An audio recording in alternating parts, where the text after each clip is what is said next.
ازيكم يا جماعة عاملين ايه؟ النهاردة أول فيديو ليا في القناة بتاعتي. تمام، معاكم معتز مصطفى وأنا بتاع رسم.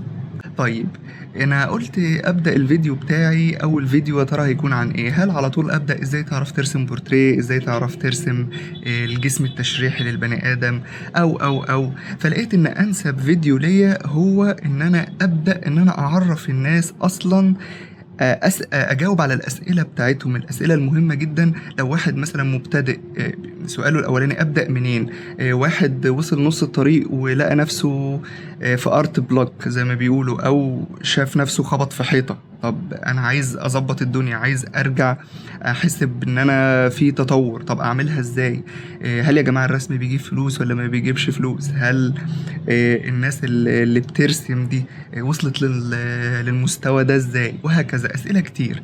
طيب، السؤال الأولاني عندي هو الرسم هل هي موهبة؟ هل الرسم موهبة ولا الرسم مهارة؟ يعني الرسم ده تالنت ولا سكيل؟ تمام. طيب يا جماعة، اللي بيقول ان الرسم موهبة انا ما عنديش مشكلة معاه، وان اللي بيقول الرسم مهارة انا برضه ستيل ما عنديش مشكلة معاه. المشكلة الوحيدة اللي بتفرق الاتنين عن بعض هي التعليم. تمام يا جماعة. فانت لو عندك موهبة او حتى عندك شوية مهارة بتحاول ان انت تنميها، فالتعليم هو ده اللي بيفرق. انا بقول ان الشخص اللي عنده موهبة هو سابق شوية الشخص اللي لسه ما عندوش اي حاجة. ليه؟ لان هو عنده موهبة، هو سابقني ب20 30%، فبيطورها عن طريق ان هو بيحاول يتعلم. تمام. فبيحاول يتعلم فبيطور ده. انما انت بتبدأ من الاول خالص، بتبدأ من الصفر. فانت بتبدأ من الاول تعليم، بتطور بقى عندك المهارة دي، بتحاول تطورها، وفي نفس الوقت بتزود النوليدج عندك، بتزود المعرفة عندك عشان خاطر تقدر تستخدم المعرفة دي في التطبيق عشان توصل لليفل معين. تمام. فالرسم موهبة ما عنديش مشكلة، الرسم تعليم ما عنديش مشكلة. تمام. او الرسم مهارة برضو ستيل ما عنديش مشكلة. هو في الاول وفي الاخر انت لو واحد ما مسكش قلم في ايده قبل كده، فانت تقدر توصل لليفل محترم جدا في الرسم. تمام. ده اللي انا بحاول اوصله لك.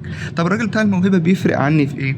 والله بيفرق عني في شوية حاجات. اول حاجة الكوبينج بتاعه او النسخ بتاعه، هو يقدر ينسخ الريفرنس بشكل كويس، بشكل مقبول، بس هو مش فاهم هو بيعمل ايه. تمام. بس هو شغال. جميل. هو ممكن في التعليم يبقى اسرع شويه. ممكن اللاين كواليتي او الخطوط بتاعته هو بيرسم انسيابيه اكتر. يعني في شويه حاجات كده ممكن تفرق عنه، انت هتاخد الوقت عشان توصل لها. تمام. زي ما قلت لك هو ستيل فارق شويه. بس شفنا ناس كتير عندها موهبه وفي نفس الوقت الناس ديت ما طورتش نفسها، فخلاص محدش يعرفها. وناس كتير اجتهدت على آخرها وفي نفس الوقت وصلت لمرحلة كبيرة وكويسة جدا، وفرقت عن ناس كتير كان عندها الموهبة. تمام. فسواء انت عندك موهبة ما عندكش، انت لسه بتبدأ من الاول، بتبدأ من النص، حتى انت راجل وصلت لمرحلة كبيرة بس ستيل في نفس الوقت لقيت ان انت في المشوار بتاعك عملت حاجات كتير غلط محتاج تصلحها. ففي الاول وفي الاخر it's never too late زي ما بيقولوا. طيب انا كبرت في السن، هل محتاج ان انا اتعلم دلوقتي ولا خلاص انا كبرت في الموضوع؟ طب يا جماعة انا بدأت ارسم وانا عندي 34 سنة. تمام. يعني 34 33 سنة. فحوار ان انا بدأت ارسم متأخر وفي ناس عندهم 17 و16 سنة ورسمهم فظيع ومش فظيع، لا عادي جدا. انت ممكن تبقى سنك كبير وتبدأ تتعلم وتبقى عادي كويس جدا. تمام. طيب، السؤال التاني، ابدأ منين؟ طيب انا مش هقولك تبدأ منين، انا تعالوا كده نروح لاخر حاجة ونرجع بالراجع زي ما بيقولوا. طيب، واحد انترستد او واحد هو حابب فكرة ان هو يرسم بورتريهات. تمام. انا عايز ارسم بورتريه. فالراجل بيجي يرسم بورتريه بيبص يلاقي نفسه شوية حاجات لازم يتعلمها. تمام. ما هو البورتريه انا برضو ستيل لو انا هنقل بس. تمام. فربنا يديك الصحة، هي مش فكرة نقل بس، في حاجات كتير انت لازم تتعلمها عشان تقدر ترسم بورتريه محترم. طيب لما تيجي ترسم بورتريه، انا محتاج ايه؟ والله محتاج اللاين كواليتي بتاعتي تبقى كويسة، ما انا عايز ارسم بورتريه محترم، فاللاينز بتاعتي لازم تبقى كويسة. تمام. طيب دي بتيجي بايه؟ والله دي بتيجي بالبراكتسنج، دي بتيجي بالايه بالممارسة. طب جميل، انا لو هرسم وش بني ادم من قدام او من الجنب، انا مش محتاج اتعلم حاجة معينة. يعني دي بس هتعلم طريقة معينة في ان انا ارسم البني ادم. طب اعمل حساب في حاجة، انت بترسم حاجة معقدة جدا، انت بترسم هرجع بس للنقطة بتاعت لو بترسم وش من قدام ومن الجنب ده حاجة، ولما ترسم وش بني ادم من الثري كوارتر او الفيو ده حضراتكم شايفينه ده، سواء باصص فوق باصص تحت يمين شمال لافف مش عارفه ايه، دي قصه تانية خالص. تمام، محتاجه حاجه ان انت تتعلمها، محتاج يبقى عندك نوليدج في جزئيه معينه. طيب تمام جميل. طيب انا دلوقتي انت بترسم، يعني قلت انا عايز ارسم بورتريهات وانت راجل لسه بيجنر لسه بتبدا. طب ارسم بورتريه، انت جاي في حاجه ربنا خلقها هي اكثر تعقيدا من اي شيء في الدنيا كله. طيب انا عايز ارسم بورتريهات، طيب اعملها ازاي؟ والله قدامك حاجتين، لازم يبقى الحاجتين دول في دماغك. اول حاجه السيمبليفيكيشن، ازاي ابسط الشيء المعقد ده لاشكال بسيطه عشان خاطر اقدر استخدمها في ان انا اوصل للمرحله اللي هي كامله التعقيد دي. وتاني حاجه اسمها الكونستراكشن اللي هي المرحله الانشائيه، انا ببسط عشان خاطر اوصل لانشاء معين يبقى الاساس بتاعي ان انا ابني عليه. طب الكونستراكشن ده يعني ايه؟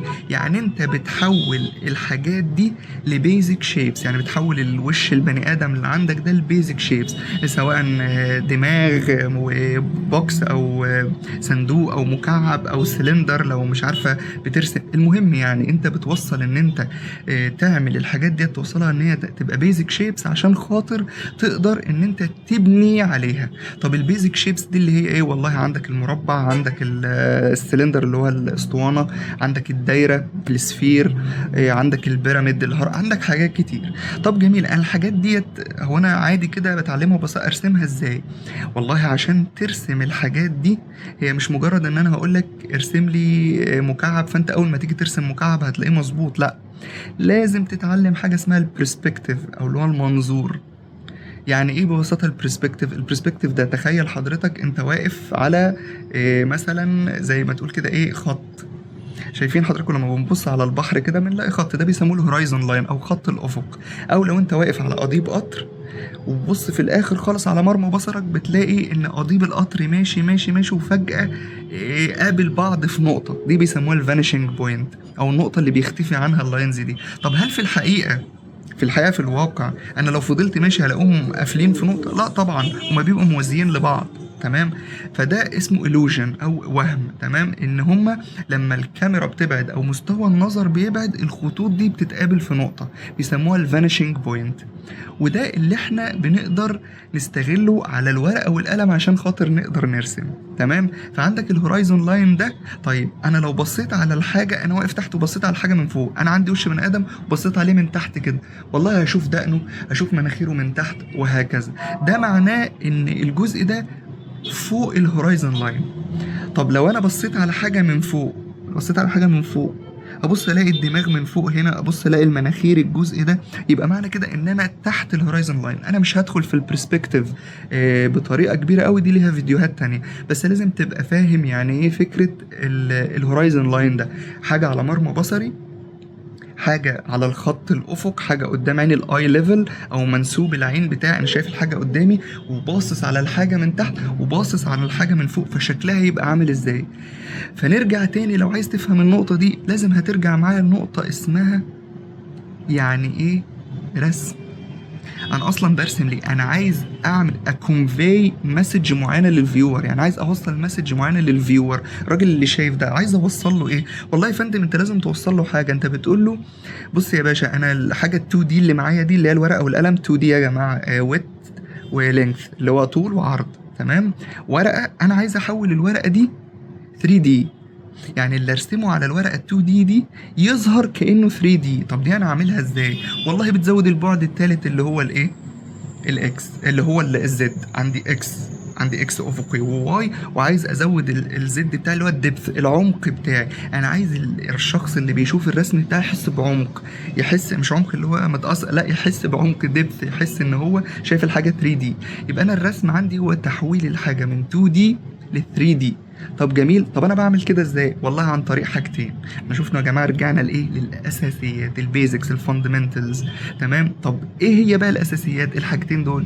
والله لو انا عندي مربع عايز احوله لمكعب، دي اعملها ازاي؟ زي ما قلت لحضرتك لازم تتعلم البرسبكتيف، ازاي البيزك شيبس دي اللي هي المكعب ده بيتصرف في الفراغ اللي هو زي ما قلت لكم الاكس والواي والزد.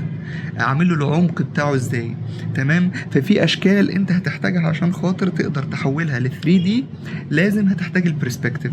طيب انا عندي الدايره دي احولها لسفير ازاي، احولها لكره ازاي، اجيب العمق الثالث ده ازاي. هنا بقى النقطه، بتدرس حاجه اسمها لايت اند فورم او لايت وشادوز، اللي هو النور، الظل والنور. لما الاضاءه بتيجي على السفير بتاعتك دي، تمام، او الدايره دي، لو انت بدات ترسم الاضاءه بتاعتي، الجزء المنور والجزء اللي فيه شادوز ومش عارفه ايه، وان النور جاي خابط على السفير دي فعامل تحتها ظل كده، هتبدا تبان انها 3 دي. جميل. فطالما بدات تبان انها 3 دي، يبقى انا عندي قلت البرسبكتيف هيساعدني جدا، وفي نفس الوقت اللايت اند فورم ده هيساعدني جدا في ان انا ابدا اخلي الحاجه تظهر كانها 3 دي. جميل جدا. ودي يا جماعه حاجه من الاساسيات اللي احنا محتاجين ان احنا نتعلمها. في اساسيات تانية طبعا، في حاجه اسمها الكالرز، الالوان، في حاجه اسمها الفاليوز، القيم بتاعه الالوان دي او درجات الالوان، اللي هو اللون نفسه غامق ولا فاتح. يعني انا عندي اللون ده احمر، بس لما جه عليه الاضاءه بقى لون تاني، ولما جه في الشادو بقى لون تاني، وهكذا. هي الفكره كلها مش ان انا بقوم جاي داخل ملون الحاجه احمر خلاص على كده، لا، هي ما بتمشيش كده. يا ريتها كانت سهله بالطريقه دي. تمام. طيب دي عندي الاساسيات بتاعتي، يبقى انا محتاج ان انا اتعلم الاساسيات دي، وطبعا هقولها بالتفصيل في فيديوهات تانية.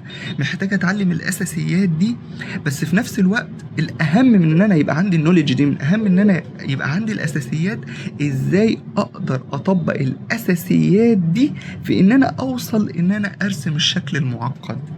يعني انا اتعلمت برسبكتيف وبقيت جامد جدا، برسم بوكسز، برسم مكعبات او صناديق من كل اتجاه، من تحت ومن فوق ومقلوبه وبتعمل شقلباظات. المهم استخدم ده ازاي في ان انا اطبقه على جسم بني ادم، اطبقه على وش بني ادم، اعملها ازاي. تمام. هي دي اللي بيفرق الواحد اللي فاهم من الواحد اللي مش فاهم، بتفرق في سرعة تعليمك. وده الإجابة على السؤال اللي جاي، أو أنا أتعلم في قد إيه. والله أنت تقدر تتعلم في وقت طويل جدا جدا، وتقدر تتعلم في وقت قصير جدا جدا. طب ده إزاي؟ وقت طويل جدا جدا في ان انت تاخد في كل مرحله من المراحل دي، تاخد وقت طويل بتتعلم عشان خاطر زي ما بيقولوا كده بيرفكت الحاجه. وفي نفس الوقت في واحد تاني يقول لك لا، انا باخد الوقت بتاعي ان انا ابقى كويس في الحاجه، وفي نفس الوقت ابدا اطبق. في واحد يقول لك انا اتعلم الاساسيات وبعد كده اروح اشوف الاساسيات دي في تعليم البورتريه.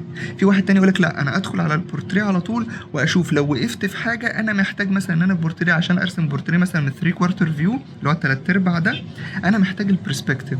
طب لا، انا ارجع للبرسبكتيف اتعلمه واشوف هطبقه ازاي عشان اوصل للجزئيه دي. تمام. فهم مدرستين، فانت ودماغك بس تبدا منين، دي معروفه الاساسيات يا جماعه. تمام. وفي نفس الوقت حاول على الاقل تخصص نفسك في حاجه من الاول. يعني ايه؟ يعني انا عايز ارسم عايز بورتريهات. ايوه بس انا اصلا مش عايز بورتريهات، انا عايز ارسم جسم البني ادم كله.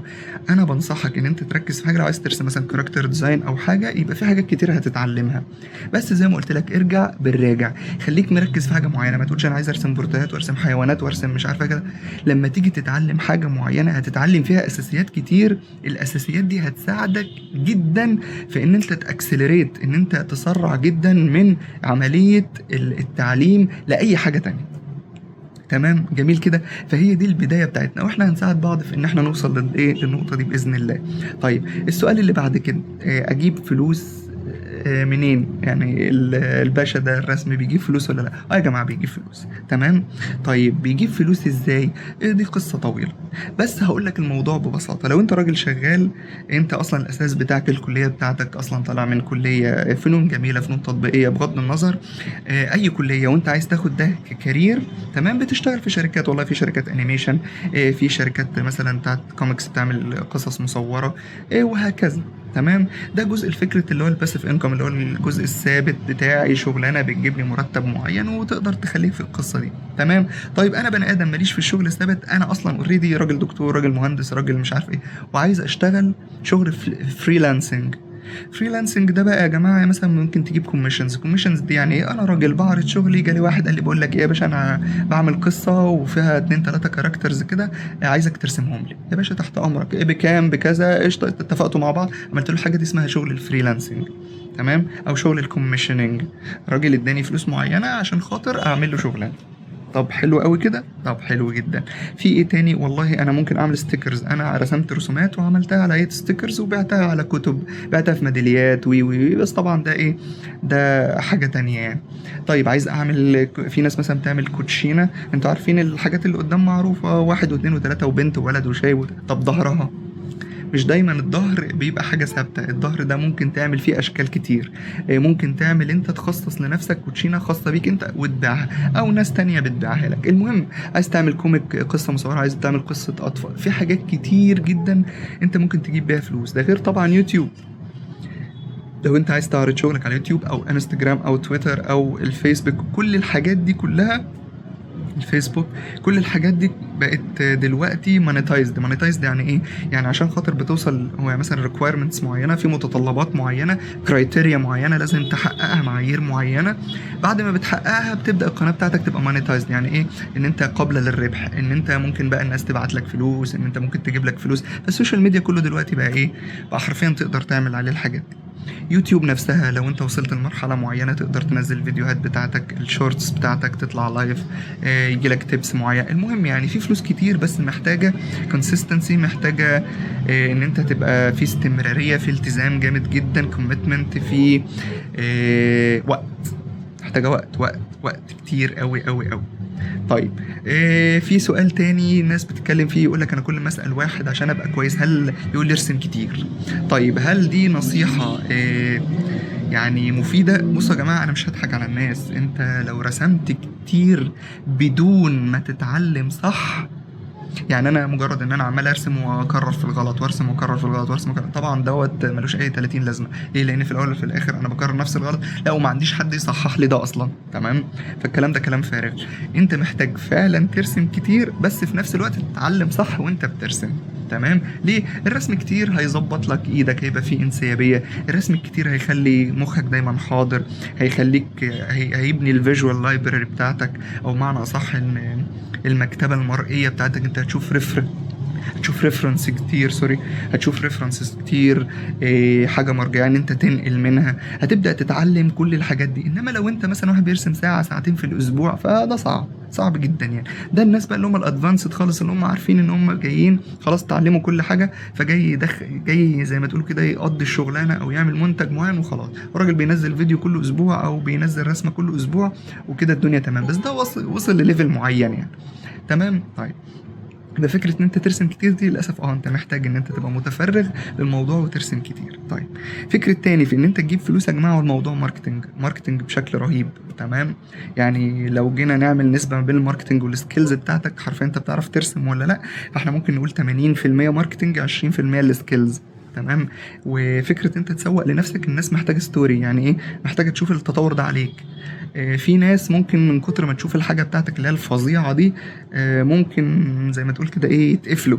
تخيل يعني انت بترسم رسمك مش طبيعي، بس الناس تتقفل. ما انا بص، انا عمري ما هوصل للليفل ده، والراجل بينزل لي رسمته اللي هو بيقعد يعمل لي مش عارف ايه، ويقعد يرسم وكذا كذا، ما بيقوليش هو بيعملها ازاي، انا مش مستفيد حاجه.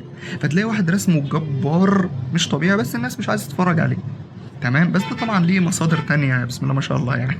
تمام؟ فالناس بتحب تشوف ستوري، بتحب تشوف الراجل ده اتطور ازاي، بتحب تتابع. احنا عندنا الناس بتحب تتابع بسم الله ما شاء الله، ومش عندنا بس يعني، في العالم كله الناس بتحب تتابع وتشوف الراجل اللي قدامها ده اتطور ازاي، لان هو بيقيس ده على نفسه. الله، الراجل ده كان بادئ كذا وبقى كذا، طب ما انا عايز ابقى كده انا كمان، يعني انا اعرف كمان ابقى كده. طب الراجل ده اتعلم ازاي، عمل ايه، وي وي وي. طب في فكرة التعليم يا جماعة، التعليم بيفرق في ايه؟ فكرة ان انت مش ازاي تعرف تتعلم، لا يعني مثلا هي بيسموها النو هاو، ازاي اصلا الستادينج عامه. يعني مثلا يا جماعه انا رايح اذاكر، واحد تاني راح يذاكر، واحد راح فتح كتاب وفجاه قعد يقراه، واحد تاني قال لك لا انا هلخصه، واحد تالت قال لك لا انا في نقط معينه هي بس اللي انا هركز عليه، واحد تاني يقول لك لا انا دماغي بتجيب الشيبس اكتر. كلهم مشتركين في نقطة واحدة، ان هم الاربعة ولا الخمسة دول هم اوريدي بيذاكروا، بس كل واحد عنده حاجة اسمها النو هاو، ازاي تعرف ان انت اصلا تذاكر. يعني انا اعرف اذاكر ازاي، يعني مش بس المذاكرة نفسها، لا اعرف ازاي اذاكر. تمام؟ دي بتفرق جدا جدا جدا في التعليم. وكمان ايه اللي بيفرق جدا يا جماعة؟ الاسكينج رايت كويستشنز، او اسأل الاسئلة الصح عشان اخد الاجابات الصح. تمام. يعني سي مثلا انا راجل داخل برسم بورتريه، يا باشا ارسم دايره. طب جميل، وبعد كده؟ لا، ده السؤال ده غلط. مفيش حاجه اسمها بعد كده. انت رسمت دايره ليه؟ الدايره دي بتمثل لي ايه؟ طب ليه ما مش مربع؟ ليه مش مستطيل؟ هي دي الاسئله الصح، ان انا افهم. انسوا بقى فكره ان انا احفظ ورا واحد ويرسم لي مش عارف ايه. يعني انا لو عملت فيديو قلت لك ارسم دايره وخط وخط وخط وما قلتش ليه، ده بس عشان خاطر ان انا عايز انزل شورت او عايز انزل اي فيديو في اي مكان وخلاص. تمام. مش الغرض منه تعليم تماما. انا اكيد بعمل كده، بس ده مش غرض منه تعليم. التعليم ده حاجه تانية خالص. فلازم تسال الاسئله الصح، تمام، عشان خاطر تقدر توصل للاجابه الصح. فهي دي عامه الاسئله اللي انا شايف انها ممكن تفرق في الرحله بتاعتك، في اذا كنت عايز تتعلم رسم وعايز تبدا منين وتشوف الدنيا ديت مفيده ولا لا. تمام. الموضوع بياخد قد ايه؟ انا زي ما قلت لك، ازاي to know how to study. طيب انا بتكلم انجليزي كتير ليه؟ ده مش عشان انا جامد، تمام، بس عشان خاطر زي ما تقولوا كده ايه، الدنيا فقيرة شوية في الفيديوهات العربية عن فكرة الرسم، ودسمة جدا في الجماعة الأجانب. فانت ممكن تلقط كلمتين 3 وتروح تقوم جاي عامل سيرش عليه، فتلاقي منها فيديوهات كتير. ممكن الفيديوهات دي تلقط منهم برضو شوية حاجات وتتعلم. تمام. فربنا يكرم يا رب. وده انا قلت ده اهم حاجه ممكن ابدا بيها. طبعا يا جماعه زي ما قلت لكم ده اول فيديو. اول حاجه طبعا انا ليا قناه خاصه بيا، بس دي قناه انجلش. ليا اكونت انستجرام انجلش برضو بقالي عليه سنين طويله. ليا اكونت على الفيسبوك برضو، بس ده شخصي، بس بنزل حاجات على جروبات انجلش كلها. فدي اول مره اتعامل يعني ايه باللغه العربيه. جميل. انا قلت عادي اتعامل باللغه العربيه، اشوف الدنيا ايه نظامها ايه وماشيه ازاي. وانا عادي، انا بحب فكره التدريس عامه. فلو في اي اسئله انا تحت امركم، لو في اي كومنتات انا برد على كل الكومنتات عامه. تمام. وهحاول على قد ما اقدر ان انا ابدا اعمل اكونت بقى على انستجرام، مثلا اعمل سيرفر على ديسكورد، ان هو تبقى حاجه نبدا ان احنا ايه نبقى موجودين مع بعض فيها ونشارك الدنيا. واللي عنده اسئله انا تحت امركم. دي الاسئله اللي انا اقدر اجاوب عليها في فيديو. ممكن يبقى في اسئله تانية كتير عندك، لو في قولي في الكومنتات وانا تحت امرك وهرد عليه. ممكن اطلع حتى لايف وارد على الكلام ده كله. تمام. اشوفكم في الفيديو التاني باذن الله. كان معاكم معتز مصطفى.